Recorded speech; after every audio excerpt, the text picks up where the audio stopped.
Hi, I'm Bill Hand, and welcome to another round of New Bern History.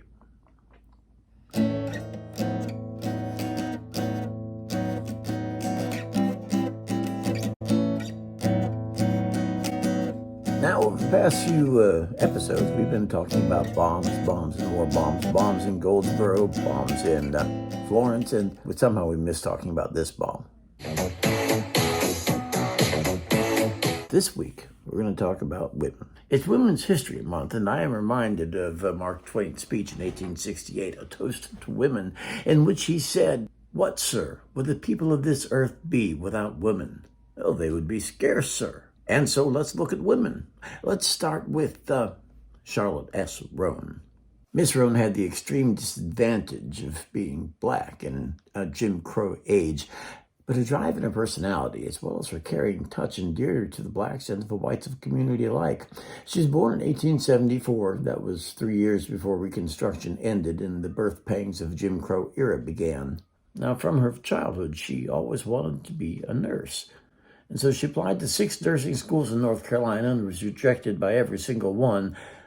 Her grades were fine, but her pigment was not. No Negroes need apply. But she finally got her degree from a freedmen's school in Washington, D.C. But that same pigment problem kept her from being hired by any area hospitals. Didn't stop her. She took on private duty and assisted white doctors on their home visits, baby deliveries, and provided home health care. For more information on doctors' home visits, look up Ancient History.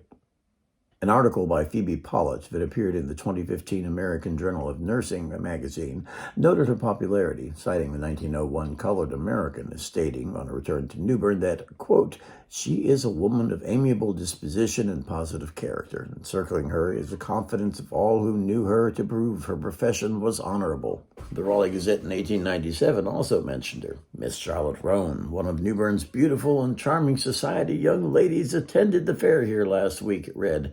"Miss Rhone is very entertaining and made many friends in Raleigh during her stay. We shall be sorry when she goes." Now, we have talked about Pepsi inventor Caleb Bradham's sister, Josephine, being the first woman in the nation to become a registered nurse in 1903.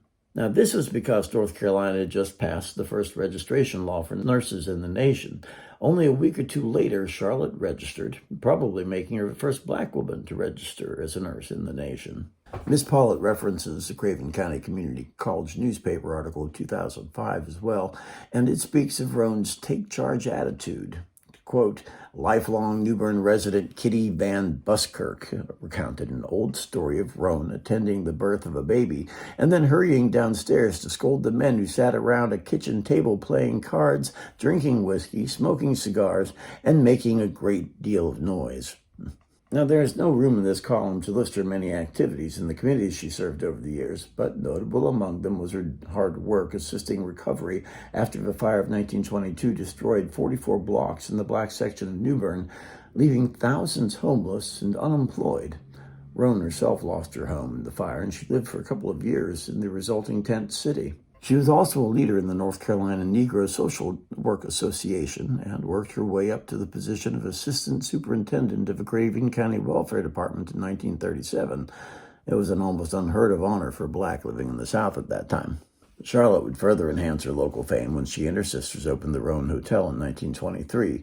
That building still stands at 512 Queen Street. Back about 4 or 5 years ago, they discovered some interesting murals down in the basement. No one knows where they came from or how. She and her sisters were tired of the fact that blacks traveling in the South were not allowed to sit in restaurants or stay in white hotels, and so they started their own. The sisters lived upstairs, the guests lived downstairs. The site was listed in the Green Book, a guide for black travelers in the South, and the hotel was cited by Afro-American in 1951 as a home run by 3 elderly sisters to weary travelers in this segregated state. She was also active in her sister's Climbers Club, an organization that focused on women's suffrage, prohibition, and civil rights. Her greatest offering to the community was most likely in setting up and running a library accessible to the black community.